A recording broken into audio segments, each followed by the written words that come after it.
अस्सलाम वालेकुम, कैसे हैं आप सब। उम्मीद है बिल्कुल ठीक ठाक होंगे।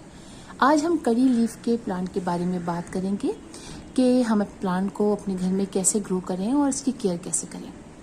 ये एक परमानेंट प्लांट है, साल के 12 महीने ये हमारे घर में ग्रो करता रहता है, लेकिन जब सर्दियाँ स्टार्ट होती हैं तो थोड़ी सी इनकी ग्रोथ रुक जाती है और लीव झड़ने लगते हैं। और बाज़ औक़ात ऐसा भी होता है कि सारे ही लीव झड़ जाते हैं।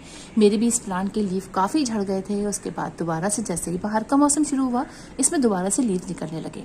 और यही होता है कि बाहर के मौसम में जैसे ही गर्मियाँ हल्की सी मौसम अच्छा होता है, गर्मियाँ स्टार्ट होने वाली होती हैं, इसमें लीव्स नई नई ब्रांचेस निकलनी शुरू हो जाती है और एक जाके इसमें फ्लावरिंग भी होती है, जैसा कि आप देख रहे हैं।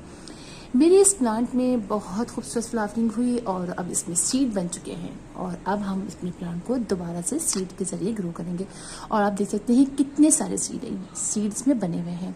ये प्लांट मैंने सीड के ज़रिए ही ग्रो किया था। करी लीफ के प्लांट को 2 तरीक़ों से ग्रो किया जाता है, सीड के ज़रिए और कटिंग के ज़रिए। कटिंग के ज़रिए भी आसानी से लग जाता है, लेकिन सीड के ज़रिए लगाना ज़्यादा आसान होता है। मैंने अपने वीडियोस में पहले बताया हुआ भी है कि मैंने सीड से ग्रो किया था, तो ये एक पॉट मैंने अपने पास रखा हुआ है सीड से ग्रो किया हुआ। और आप देखिए इसके अंदर कितनी अच्छी फ्लावरिंग हो रही है और अब सीड बन चुके हैं। और आप जो ये ब्लैक सीड देख रहे हैं, ये तकरीबन तैयार हो चुके हैं। और ये जो पीछे आप देख रहे हैं, जो ऑरेंज से हैं यानी हल्के पिंक और ग्रीन से हैं, ये अभी तैयार नहीं हुए हैं। लिहाजा अब हम इनको सीड के ज़रिए ग्रो करेंगे और इंशाल्लाह मैं आपको सीड से ग्रो करना भी सिखाऊंगी। बहुत इजी है और बहुत सारे प्लांट हम तैयार कर लेंगे। इस प्लांट को आप अगर गर्मियों में रखें शेडी एरिया में तो ये ख़राब होना शुरू हो जाता है। लिहाजा इस प्लांट को आप कम से कम अगर पॉट में लगाते हैं तो 3 से 4 घंटे की डायरेक्ट सनलाइट में रखिए।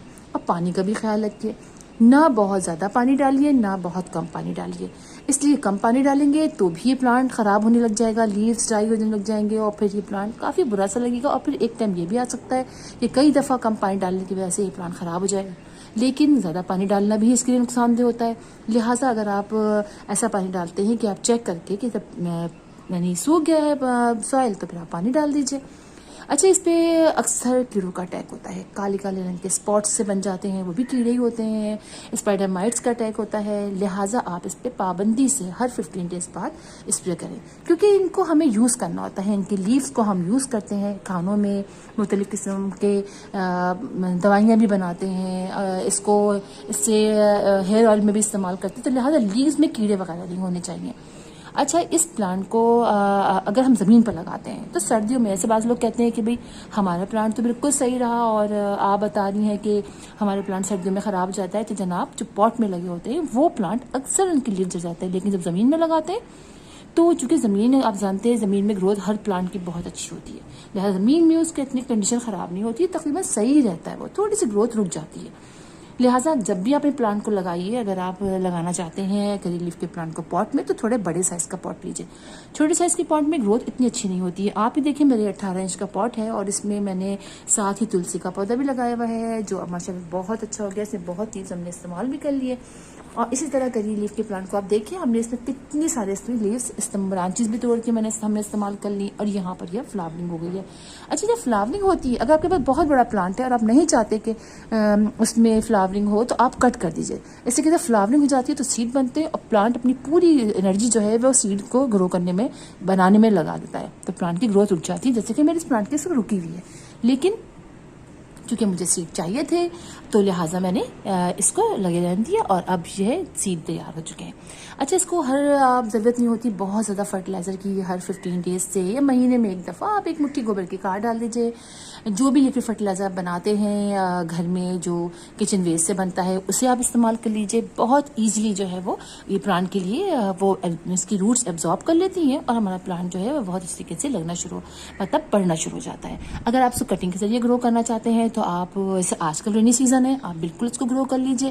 नीचे कोई अच्छा फंजीसाइड लगा लीजिए इसकी, जो वहाँ से आप कट कीजिए। 6 इंच की आप मनी ब्रांच लीजिए और यंगर शूट लेंगे तो बहुत ही अच्छा रहेगा, बहुत जल्दी लग जाती हैं।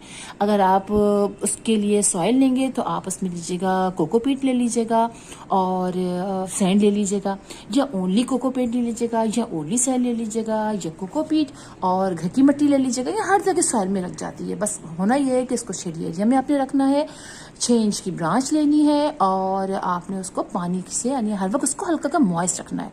बस आपका प्लांट बहुत अच्छी तरीके आसानी से लग जाएगा, इसलिए कि कटिंग से जरिए भी ये लग जाता है इजीली। और थोड़ी सी इसकी लीव्स भी निकाल दीजिएगा ताकि रूट्स बनने में ज़रा आसानी हो। और इसके अलावा आप इसको बाहर के मौसम में यानी जनवरी से लगाइए, आप जनवरी में लगाइए तो फरवरी मार्च तक आपका प्लांट लग जाएगा। अगर आपको ट्रिक आती है लगाने की, कटिंग लगाने की, तो आप साल के 12 महीने इस प्लांट को ग्रो कर सकते हैं। बहुत खूबसूरत प्लांट है, बहुत अच्छा भी लगता है, बहुत हमारे घरों में यूज़ भी होता है और मतलब काफ़ी ईजी तरीके से लग जाता है। तो बस ये सारी इसकी बातें थी इसके बारे में। बस अगर आपके पास जगह नहीं है और आपके पास सर्जनी धूप नहीं आती है तो आप इसको ब्राइट इनडायरेक्ट सनलाइट में रखिए, वहाँ भी ये ग्रो करता रहेगा। पिंचिंग करते रहिए ताकि इसकी बहुत सारी ब्रांचेस निकले और ये खूब घना हो जाए। तो फिर इंशाल्लाह आप लोगों से मुलाकात होगी किसी और वीडियो में किसी और टॉपिक के साथ। तब तक के लिए अल्लाह हाफिज़।